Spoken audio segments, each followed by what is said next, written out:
আল্লাহ বৈধ ছাড়া কবুল করবেন না। দেখো বিদেশে থাকলে আল্লাহ মুসাফিরের দোয়া কবুল করেন, লোকটা হলো মুসাফির। 2, বিপদে পড়ে মাজলুম অবস্থায় আল্লাহ মাজলুমের দোয়া কবুল করেন। 3, হাত তুলে দোয়া করলে দোয়া কবুল হয়, আল্লাহ ফিরিয়ে দিতে লজ্জা পায়। আমি তার হাত খান কেমনে ফিরিয়ে দিই? আল্লাহ নবী নিজে বলছেন যে হাত তুলে দোয়া করলে আল্লাহ খালি হাত ফিরিয়ে দিতে লজ্জা পায়। এর অর্থ এই নয় যে নামাজের পরে সবাই মিলে হাত তুলে দোয়া করব, ওটা বিদাত। জানাজার পরে সবাই মিলে হাত তুলে দোয়া করব, এটা বিদাত। সভা সমিতির পরে হাত তুলে দোয়া করব, এটা বিদাত। সবাই মিলে কবরস্থানের চতুর্দিকে দাঁড়িয়ে হাত তুলে দোয়া করব, এটা বিদাত। সব হাদিস ব্যক্তিগতভাবে, সমষ্টি হাদিস হলো পানি চাইতে গিয়ে এভাবে, তখন সবাই মিলে। বাকি সবাই কি একা একাই। অনেক হাদিস দোয়ার বইটা আপনাদের সামনে প্রায় 20-25 বছর থেকে দিয়েছি, সব হাদিস জমা করেছি। এবার লোকটা হাত তুলে দোয়া করছে, 3টে অবস্থা তার বিরাজ করছে কবুল হওয়ার। 1, ও হলো মুসাফির, দোয়া কবুল হবে। 2, লোকটা বিপদগ্রস্ত, হলো মাজলুম, দোয়া কবুল হবে। 3, লোকটা হাত তুলে দোয়া করছে, ফেরত হবে না, আল্লাহ লজ্জা পায়। তারপরে যে তার দোয়া কবুল হলো না কেন? তার খাদ্য আছে হারাম, তার পানি আছে হারাম, তার পোশাক আছে হারাম, তার জীবিকা নির্বাহ হারাম, তার সব কিছু হারাম, তার ইবাদত কবুল হবে না। এবার তুমি বলো ছেলে, তোমার মা কিস্তিতে টাকা উঠিয়েছে, তোমার মা কিস্তিতে টাকা উঠিয়েছে, ব্যাংকে লোন বন্ধ করতে হবে। একটা বাক্য, আল্লাহর নবী সালাম ফিরার পূর্বে একটা দোয়া পড়তেন, এই দোয়া না পড়ে তিনি সালাম ফিরতেন না। তাতে শেষে একটা বাক্য আছে, আউযু বিকা মিনাল মাসামাল মাগরাম, তোমার কাছে বাঁচতে চাই ঋণ কর্য হতে, তোমার কাছে বাঁচতে চাই বড় পাপ হতে, তোমার কাছে বাঁচতে চাই ঋণ কর্য হতে, তোমার কাছে বাঁচতে চাই বড় পাপ হতে। আল্লাহুম্মা ইন্নী আউযু বিকা মিন আযাবিজ জাহান্নাম, আউযু বিকা মিন আযাবিল কবর, আউযু বিকা মিন ফিতনাতিল মাসীহিদ দাজ্জাল, আউযু বিকা মিন ফিতনাতিল মাহিয়া ওয়াল মামাত, আল্লাহুম্মা ইন্নী আউযু বিকা মিনাল মাসামি ওয়াল মাগরাম। এটা শেষ বাক্য। তোমার কাছে বাঁচতে চাই বড় পাপ হতে, তোমার কাছে বাঁচতে চাই ঋণ কর্য হতে, তোমার কাছে বাঁচতে চাই বড় পাপ হতে, তোমার কাছে বাঁচতে চাই ঋণ কর্য হতে। জীবনে কোনোদিন লোন নিয়ে বাড়ি গাড়ি করবেন না, আপনার জানাজা হবে না। জাহান্নাম জান্নাত তো পরে, জানাজাই বাতিল। বোকা মানুষ ব্যাংকে চাকরি করে, লোন নিয়ে বাড়ি করেছে, বউ খুশি করে খাচ্ছে। তুমি যে কবরে চলে গেলে তো তোমার বেটা বেটি বউ তোমার কি করবে, কি করতে পারে, একটুকু যে বুঝ নাই। একেবারে যে সবাই আগাছা কেমনে হবে? লোন নিয়ে ব্যবসা করতে হবে কেন? ব্যবসা কি দিয়ে চালু হবে মনে নাই কেন? চকলেট। কি দিয়ে? চকলেট। লোন নেওয়া লাগবে, তারপরে কলা, তারপরে কাপড়, তারপরে 25 বছর পরে অনেক কিছু। 40 বছর পরে দেখা যাবে দিনাজপুরের সবচেয়ে বড় ব্যবসায়ী। কতদিন লাগবে? 30-40 বছর লাগবে। কলিকাতাতে হিরোইন কিনেছে, ঢাকায় বিক্রি করেছে, তাই একদিনে ধনী। এই ব্যবসায়ী হয়ে কোনো লাভ আছে? সময় লাগবে। ব্যবসা যদি এই যে চকলেট দিয়ে শুরু করো, লোন নেওয়া লাগবে, এই হিসাবটাই কেটে দিতে হবে। লোন নিয়ে ব্যবসা করা বাতিল। সম্মানিত দিনী ভাই বোন শোনেন, সবচেয়ে যেটা মানুষকে বিপাকে ফেলবে হারাম হিসাবে, সেটা হলো সুদ। সেটা হলো সুদ। আর সুদের পাপের ভাষা যেভাবে আল্লাহ রাসূল উল্লেখ করেছেন, পৃথিবীতে আর কোনো পাপের ভাষা এভাবে উল্লেখ করেননি। দেখেন একটু, আল্লাহ রাসূল বলছেন, মায়াকুল্লু দিরহাম রিবা ইয়ালাম আসাদ্দু মিন সিত্তাতি ওয়া সালাসিনা জিনিয়া। কেউ যদি জেনে শুনে 1 টাকা সুদ খায়, 36 বার জেনা করে যত পাপ হবে, 1 টাকা সুদ খেলে তার চেয়ে বেশি পাপ হবে। শোনেন এই ছেলে, দেখো তো তুমি মনে করতে পারো কিনা পাপের জগতে সবচেয়ে বড় পাপ কি বলো তো? শিরক। তো শিরক করলে কি জেনা করার সাথে তুলনা করা হয়েছে? না। পাপের জগতে দ্বিতীয় বড় পাপ কি? পিতামাতার অবাধ্য চলা। পিতামাতার অবাধ্য চলে বড় পাপ হবে, কিন্তু সেটা জেনার সাথে বলা হয়েছে না। পাপের জগতে তৃতীয় পাপ কি? মিথ্যা সাক্ষী দেওয়া। মিথ্যা কথা তো পরে, ওটাও বড় পাপ, কিন্তু মিথ্যা সাক্ষী দেওয়া কেন? রংপুর দিনাজপুর কারাগারে বহু মানুষ 20 বছর 25 বছর থেকে আছে, ওর নিজেই জানে না আমি কেন জেলে।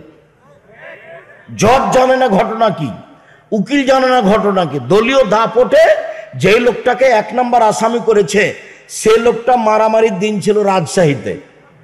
50,000 টাকা দিয়ে সাক্ষীকে জজের সামনে বলিয়ে নিয়েছে। সাক্ষী বলছে আমি তাকে 2 চোখে মারতে দেখেছি। এর নাম মিথ্যা সাক্ষী। আল্লাহর নবী এভাবেই বলছেন, মিথ্যা সাক্ষী মহাপাপ, পৃথিবীর তৃতীয় মহাপাপ মিথ্যা সাক্ষী। এরপরেও কথাটা জেনার সাথে সম্পৃক্ত করা হয়নি। মানুষকে হত্যা করা মহাপাপ, তবু মিথ্যা জেনার সাথে সম্পৃক্ত করা হয়নি। শুনুন, সুদ খাওয়া মহাপাপ, যাকে জেনার সাথে সম্পৃক্ত করা হয়েছে। শুধু তাই নয়, আল্লাহ রাসূল বলছেন, শোনো, সুদের পাপের 17টি ভাগ রয়েছে, ছোট থেকে বড়, বড় থেকে ছোট। সবচেয়ে ছোট ভাগ হলো মার সাথে জেনা করলে যেমন পাপ হয়। সুদের সবচেয়ে ছোট পাপ কি? মায়ের সাথে জেনা করলে যেমন পাপ হয়। কোন পাপের ভাষা এরকম নয়। মদের ভাষা এরকম নয়, তবে মদের পাপের মান খুব ভারী। কেউ যদি একদিন মদ খায়, 40 দিন আল্লাহকে নিজের দিকে করতে পারবে না। কেউ যদি একদিন মদ খায়, 40 দিন তার নামাজ কবুল হবে না। তাহলে মদের পাপের মান খুব ভারী। কিন্তু ভাষাগতভাবে সবচেয়ে কঠিন ভাষা কোন পাপের? সুদের পাপের। একবার আল্লাহর নবী বললেন, কেউ যদি জেনে শুনে 1 টাকা সুদ খায়, 36 বার জেনা করে যত পাপ হবে, 1 টাকা সুদ খেলে তার চেয়ে বেশি পাপ হবে। আর একবার বললেন, সুদের পাপের 17টা ভাগ আছে। ছোট ভাগ হলো মার সাথে জেনা করলে যেমন পাপ হয়। আরো আপনাকে বুঝিয়ে বলি, সুদের পাপের যেটা ফায়সালা, এরকম ফায়সালা আর কোনো পাপের ব্যাপারে নেই। জেনার ব্যাপারে যেভাবে ফায়সালা আল্লাহর, এরকম ফায়সালা আর কোনো পাপের ব্যাপারে নেই। কেউ যদি বিবাহ করার আগে জেনা করে, তাহলে তাকে 100 লাঠি পিটিয়ে এলাকা থেকে 1 বছরের জন্য তাড়িয়ে দিতে হবে। 2, কেউ যদি বিবাহ করার পরে জেনা করে, তাহলে ইট ঢেল পাথর দিয়ে সরকারিভাবে তাকে হত্যা করতে হবে। তার বেঁচে থাকার কোনো পথ নাই। শুনুন, এ দেশের লাখো দুলাভাইকে ইট ঢেল পাথর দিয়ে মেরে ফেলতে হবে যারা সেলিকার সাথে জেনায় লিপ্ত হয়েছে। এ দেশের লাখো ভাবিকে ইট ঢেল পাথর দিয়ে মেরে ফেলতে হবে যারা দেবরের সাথে জেনায় লিপ্ত হয়েছে। এদেশের লাখো পুরুষকে ইট ঢেল পাথর দিয়ে মেরে ফেলতে হবে যাদের স্ত্রী থাকার পরেও অন্য মহিলার সাথে জেনায় লিপ্ত হয়েছে। এদেশের লাখো নারীকে ইট ঢেল পাথর দিয়ে মেরে ফেলতে হবে যাদের স্বামী জাজল্য বেঁচে থাকার পরেও আরেকজন পুরুষের সাথে জেনায় লিপ্ত হয়েছে। অন্তত তুমি এই কথা মনে রেখো, সম্মানিত দিনী ভাই, আপনি অন্তত এই কথা মনে রাখবেন যে বিবাহ করার পরে জেনায় লিপ্ত হলে তার বেঁচে থাকার কোনো পথ নেই। 3 শ্রেণীর মানুষকে হত্যা করতে হয় তাহাজ্জুদ পড়লেও, হজ করলেও। 3 শ্রেণীর পরহেজগার মানুষকে হত্যা করা যায় হজ করলেও, তাহাজ্জুদ পড়লেও। 1, কেউ যদি বলে আমি কোরআন মানি না, তাহলে সরকারিভাবে তাকে হত্যা করতে হবে। তবে তার বাঁচার পথ আছে। ফাঁসির মঞ্চে নিয়ে যাওয়া হয়েছে, ফাঁস গলায় দেওয়া হয়েছে, ফাঁস টান টান, তখন বলছে আমার ভুল হয়েছে, আমার ভুল হয়েছে। কোরআন মাজিদে আল্লাহর বিধান, কোরআন মাজিদে আল্লাহর বিধান, তখন তাকে ফাঁস থেকে নামিয়ে নিতে হবে। 2, কেউ যদি কাউকে মারে, তাহলে তাকে কেসাস হিসাবে হত্যা করতে হবে। আপনি যদি আমাকে মেরে ফেলেন, তাহলে আমার বাপ মা আপনাকে হত্যা করে ফেলবে, সরকারিভাবে আপনাকে হত্যা করবে, আপনার ফাঁসি হবে। এটাই হলো বিচার। এবার আপনাকে ফাঁসির মঞ্চে নিয়ে যাওয়া হয়েছে। আমার বাপ মা চিল্লাচিল্লি করে বলছে, না না না না, আমরা ছেড়ে দিলাম, আমরা ছেড়ে দিলাম, আমরা কেসাস নিব না, আমরা ছেড়ে দিলাম। তাহলে আপনাকে ফাঁসির মঞ্চ থেকে নামিয়ে নিতে হবে, ফাঁসি হবে না। 3, কেউ যদি বিবাহ করার পরে জেনায় লিপ্ত হয়, দুনিয়াতে তাকে বাঁচিয়ে রাখার কোনো পথ পৃথিবীতে নেই, কোনো পথই নেই, কোনো পথই নাই। 1 মিনিট, এই ছেলেরাই দেখো তো, যারা হাঁটাহাঁটি করছে তখনই আমি নিষেধ করেছি যে আপনি এক পায়ে দাঁড়িয়ে থাকবেন। এই ছেলেরাই, এই গেটটা বন্ধ করো। আপনি যে হেঁটে চলে যাচ্ছেন, তা আপনি আমার কথা কি বুঝলেন? আমি তো রাজশাহী থেকে এসেছি আপনার জন্য এত কষ্ট করে, আবার ঢাকা ফিরে যাবো। আপনি যাচ্ছেন কোথাও? আপনার একটু লজ্জা হয় না কেন? আপনার একটু শরম হয় না কেন? আপনার একটু হায়া হয় না কেন? আমি তো আপনার জন্য এসেছি, আমি তো আপনাকে ভালোবাসি। আপনি চলাচল করছেন কেন? এই মেয়ে, তোমাকে যে আমি কথা বলতে নিষেধ করলাম, আরেকজন মহিলা যদি আপনার গায়ের উপর দিয়ে চলে যায়, আপনি মুখ খুলবেন না, চুপচাপ এক খেয়ালে বসে থাকবেন। সুদ খেলে কি হবে হাদিস অনুবাদ না করে আমি একটু বাস্তব আপনাকে দেখাই। আমার দিকে চেয়ে থাকবেন, এক খেয়ালে চেয়ে থাকবেন, 19-20 হয় না যেন। না, বিবাহ করার পরে জেনায় লিপ্ত হলে কি হয় সেটা দেখে আলোচনা আজকে শেষ করে দেব। বিবাহ করার পরে জেনায় লিপ্ত হলে কি হয় তার একটা বাস্তব দেখাই। যা তোমরা তুমি গামে দিয়ে, গামেদ সম্প্রদায়ের একজন মহিলা আসলো, গামেদ বংশের, এসে আল্লাহ রসুলকে বলছেন, তাহির নিয়া রাসূলুল্লাহ, আল্লাহ রসুল আমাকে পবিত্র করেন। তখন আল্লাহ রসুল বলছেন, ইরজাই, বাড়ি ফিরে যাও, আস্তাগফিরুল্লাহ, তুমি ক্ষমা চাও, তোমার পাপ ক্ষমা হয়ে যাবে। তখন মহিলা বলছে, তুরা দেদনি কামার আদাদ্দা মায়ের জীবনে মালিক, আপনি আমাকে ফিরিয়ে দিতে চাচ্ছেন? যেভাবে মায়ের জীবনে মালিককে ফিরিয়ে দিয়েছিলেন তার বিচার করেননি? আমার পেটে অবৈধ সন্তান রয়েছে, আমার পেট উঁচা হয়েছে অবৈধ সন্তানে, আপনি বিচার করে দেন। দৃশ্য দেখে আল্লাহ রাসূল বলে, নির্জয়ী, বাড়ি ফিরে যাও, হাত্তা তালি দি, যেদিন বাচ্চা হবে সেদিন আসে বিচার করে দিব। মুসলিম গ্রন্থে এসেছে, সবে মাত্র বাচ্চা প্রসব হয়েছে, ওকে ন্যাকড়াতে জড়িয়ে নিয়ে এসে রাসূলের দরবারে বলছেন, এই দেখেন বাচ্চা প্রসব হয়েছে, বিচার করে দেন। দৃশ্য দেখে আল্লাহ রাসূল বলছেন, ইরজাই, বাড়ি ফিরে যাও, ফরজ ই হে, বাচ্চাকে দুধ খাওয়াও, হাত্তা তাফতিমি হে, যেদিন বাচ্চা দুধ ছেড়ে দিবে নিয়ে আসছি, ও বিচার করে দিব। মহিলা বাচ্চা নিয়ে চলে গেল, বাচ্চাকে 2 বছর দুধ খাওয়ালো। 2 বছর পরে বিচারালয়ে উপস্থিত, তখন বাচ্চার হাতে এক টুকরা রুটি রয়েছে, এই রুটি প্রমাণ করে বাচ্চা খাদ্য খেতে পারে। ফাওয়াশশাদাহু বিয়াদি রাজুলিন মিনাল মুসলিমিনা, আল্লাহ নবী বাচ্চাটাকে একজন মুসলমানের হাতে দিলেন, যাও তুমি বাচ্চাটা লালন পালন করো। বললেন সঙ্গী সাথী, এই যাবো বেহা, তোমরা একে মাঠে নিয়ে যাও, অফিরুল্লাহ, মাঠে নিয়ে গিয়ে গর্ত খুঁড়ে বুক পর্যন্ত মাটিতে পুঁতে দাও, মার জমি হো, তারপর ইট ঢেল পাথর দিয়ে তাকে মেরে মেরে দুনিয়া থেকে বিদায় করো। সাহাবীগণ বলছেন, আমরা তাকে মাঠে নিয়ে গেলাম, মাঠে নিয়ে গিয়ে গর্ত খুঁড়ে বুক পর্যন্ত পুঁতে দিলাম, চতুর্দিক থেকে ইট ঢেল পাথর মারতে লাগলাম। খালিদ ইবনে ওয়ালিদ বলছেন, একটা পাথর আমি তার মুখের উপরে মারলাম, পাথরটা মুখে লেগে মুখ ফেটে রক্ত বেরে ছিটে আমার গায়ে এসে লাগলো। ফাসাব্বাহা, খালিদ তাকে গালি দিয়ে বসলেন, ছি ছি ছি ছি, একজন জেনাকারিনী মহিলার গায়ের রক্ত আমার গায়ে লাগলো। এইটুকু বলতে আল্লাহ রাসূল বললেন, মানলে না খালিদ, খালিদ থামো, তুমি গালি দিও না। লাকাদ তাবাত তাওবাতান লাউ তাওবা সাহিবু মাকসিন লা গফিরা লাহু, এই মহিলা এত তোবা করেছেন, এই মহিলা এত ক্ষমা ভিক্ষে চেয়েছে। এরকম তোবা যদি বড় থেকে বড় পাপী করে, তার পাপ ক্ষমা করা হবে খালিদ। শুধু তাই নয়, শোনো, এর তোবা যদি মদিনার সব পাপীকে ভাগ করে দেওয়া হয়, সব পাপীর পাপ ক্ষমা করা হবে। খালিদ, তুমি একে গালি দিও না। এই কথা বলার পরে আল্লাহ রাসূল তার জানাজা করলেন, কাফন দাফন করলেন। তিনি ঘোষণা করে দিলেন যে তার পাপ ক্ষমা হয়ে গেছে, কিন্তু তিনি এই কথা বলতে পারলেন না, যাও তোমার বিচার হবে না, তোমার পাপ ক্ষমা হয়ে গেছে। তিনি এই কথা বলতে পারলেন না। কেন? ওপর থেকে ফায়সালা, বিবাহ করার পরে জেনায় লিপ্ত হলে তার বেঁচে থাকার কোনো সুযোগ নেই। হাদিস বুখারী মুসলিম, আপনাকে আমি কি দিয়ে বুঝাই? ইনি হচ্ছেন পৃথিবীর সবচেয়ে বড় মানুষ, যিনি জানাজা দিলেন, কাফন দাফন করলেন, যিনি গালি দিয়ে নিষেধ করলেন। ইনি কে? ইনি হলেন মোহাম্মদ সাল্লাল্লাহু আলাইহি সাল্লাম। মানুষ হিসাবে তার চেয়ে বড় মানুষ কেউ পৃথিবীতে আসেনি। জান্নাতের গেটে লেখা আছে সর্বপ্রথমে যিনি জান্নাতে প্রবেশ করবেন তিনি মোহাম্মদ সাল্লাল্লাহু আলাইহি সাল্লাম।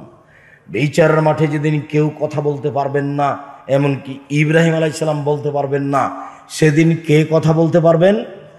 সেদিন মোহাম্মদ সাল্লাল্লাহু আলাইহি সাল্লাম বলতে পারবেন। এত বড় মানুষ একটু বলতে পারলেন না, ঠিক আছে যাও তোমার বিচার হবে না, বিচারের মাঠে আমি দেখে নেব কি করা লাগে। আর আপনাদের দেশের হুজুর বলছে হাত তুলে দোয়া করেন তো সবাই মিলে, আমি দেখব। হুজুর পাগলা, পাগলা হুজুর, বিবেচনা বলে কোনো জিনিস নাই। বিচারের মাঠ, এত বড় মানুষ সাহস করে বলতে পারলেন না যে ঠিক আছে, বললেন তো যে পাপ ক্ষমা হয়ে গেছে, খালি গালি দিও না, বললেন যে পাপ ক্ষমা হয়ে গেছে, আবার নিজে জানাজা করলেন। বোঝা যায় না মনে হয় কথা। জানাজা করলেন মানে তিনি তার জন্য কি করলেন? ক্ষমা চাইলেন, নিজে কাফন দাফন করলেন। এত বড় মানুষের সবকিছু করলেন, কিন্তু এই কথাটা বলতে পারলেন না যে চাও তোমার বিচার হবে না, আমি দেখব। সম্মানিত দিনী ভাই বোন, বলছিলাম যে সুদের পাপ মহাপাপ, যেই পাপকে জেনার সাথে জড়ানো হয়েছে। সুদের শেষ কথাটা বলি, কেউ যদি সুদ খায় তাহলে তাকে রক্তের নদীতে ফেলে দিয়ে পাশ থেকে পাথর মেরে তার মুখকে ভেঙে চৌচির করা হবে। কেউ যদি 1 টাকা সুদ খায়, 36 বার জেনা করে যত পাপ হবে, 1 টাকা সুদ খেলে তার চেয়ে বেশি পাপ হবে। 2, সুদের পাপের 70টি ভাগ রয়েছে। ছোট ভাগ হলো মার সাথে জেনা করলে যেমন পাপ হয়।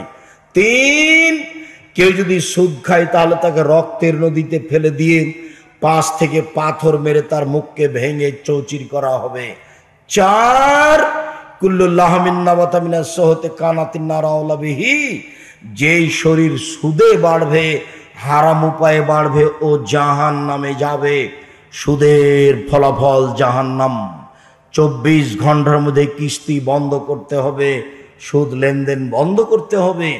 যাদের কোটি কোটি টাকা ব্যাংকে আছে তারা সুদ নিয়ে নিজে খাবে না, অসহায় পুরুষ নারীকে দিয়ে দিবে, কমে বেসরকারি মাদ্রাসায় দিয়ে দিবে। সুদ ওখানে রাখলে তারা ভোগ করবে অন্যায়ভাবে। আপনি নিয়ে ওটাকে ফকির মিসকিনকে দিয়ে দেন, শক্ত হাতে রাখেন, ছেলে মেয়েকে নসিহত করে দেন, আর লিখে দেন আপনি নসিহতনামা, যে বেটা ব্যাংকে এত টাকা থাকলো, সাবধান কোনোদিন সুদ খাওয়া না, যা আসবে সেগুলো উঠিয়ে হিসাব করে কাকে দিয়ে দিবা?